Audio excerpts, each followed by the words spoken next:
Gold is widely described as the ultimate hedge against inflation, often viewed as the asset investors turn to when consumer prices begin rising sharply.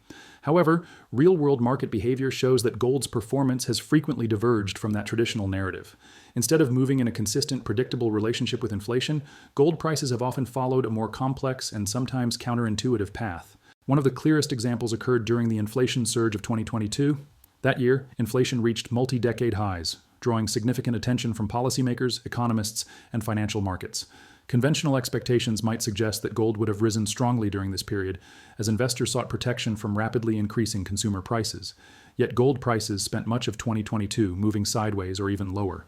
The more sustained rally in gold did not begin at the height of inflation, but only later, after inflation had already started to ease.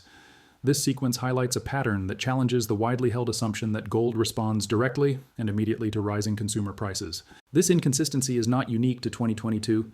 Historical market episodes provide further evidence that gold's relationship with inflation is far from straightforward.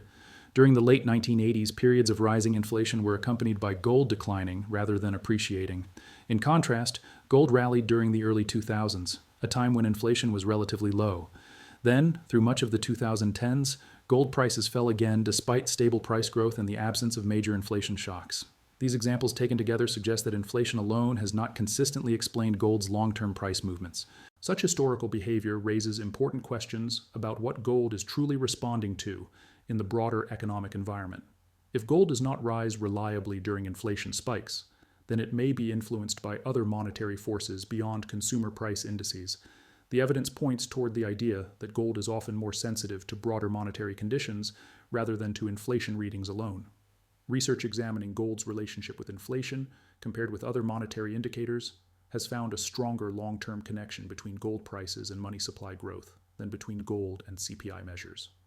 This suggests that gold may be responding less to the immediate changes in consumer prices and more to the expansion of currency and liquidity within the financial system. When the supply of money increases substantially, the purchasing power of each unit of currency can decline, even if that decline is not immediately visible in official inflation statistics. In this context, gold's price often rises not necessarily because the metal itself has changed in intrinsic value, but because the currency in which gold is priced has weakened. When investors perceive that a growing money supply is eroding the strength of fiat currency, gold can become more attractive as an alternative store of value. This helps explain why gold may rally in periods when inflation is stable or even declining, as long as underlying monetary expansion and currency concerns remain significant. Silver shares some of these same dynamics, though it tends to display greater volatility. Silver is both a monetary metal and an industrial commodity. This dual role means that silver prices can be influenced not only by monetary stress, but also by manufacturing demand, industrial usage, and supply constraints. Because of these additional factors, silver's price swings are often more pronounced than gold's. Still, over longer horizons, silver has also tended to benefit during periods of monetary stress, reinforcing the broader view that inflation alone does not fully explain precious metals price behavior. This broader framework becomes particularly relevant in the post-pandemic period. Following the global economic shock, there was a sharp acceleration in global debt issuance and monetary expansion.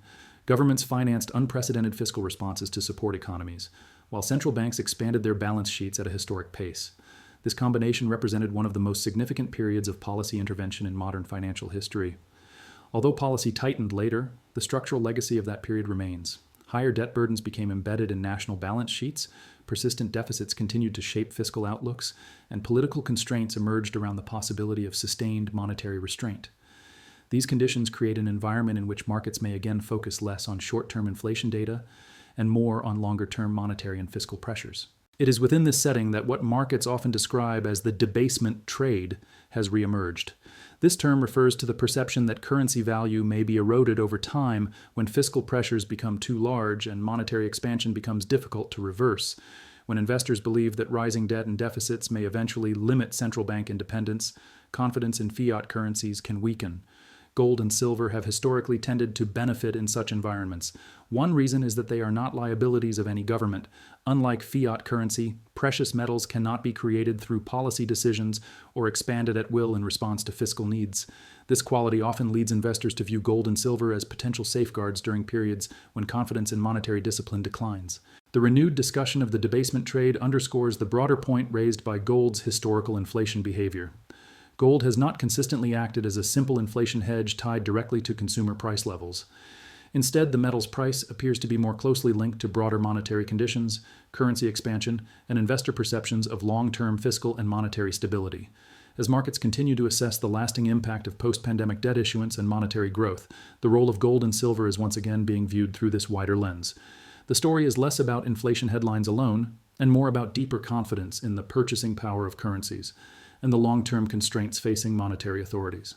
In Part 2, we will continue this detailed breakdown by looking more closely at the forces behind monetary expansion, the structural challenges that persist even after policy tightening, and how these conditions have contributed to the renewed relevance of gold and silver in what markets describe as the debasement trade. As we continue this report, the broader question surrounding gold's behavior becomes increasingly clear.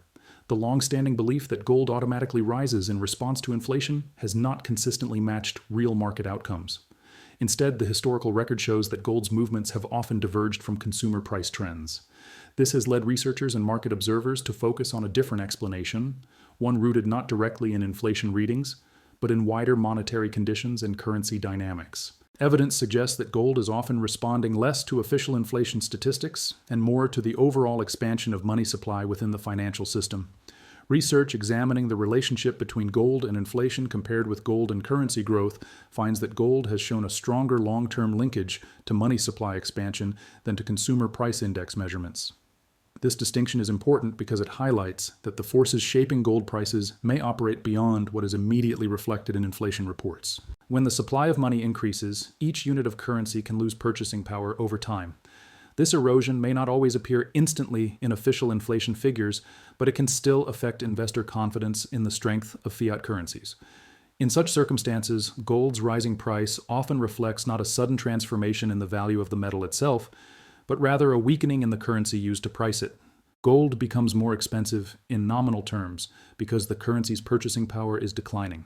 This perspective provides a clearer understanding of why gold may rally during periods when inflation is stable, or even when inflation has already begun to ease.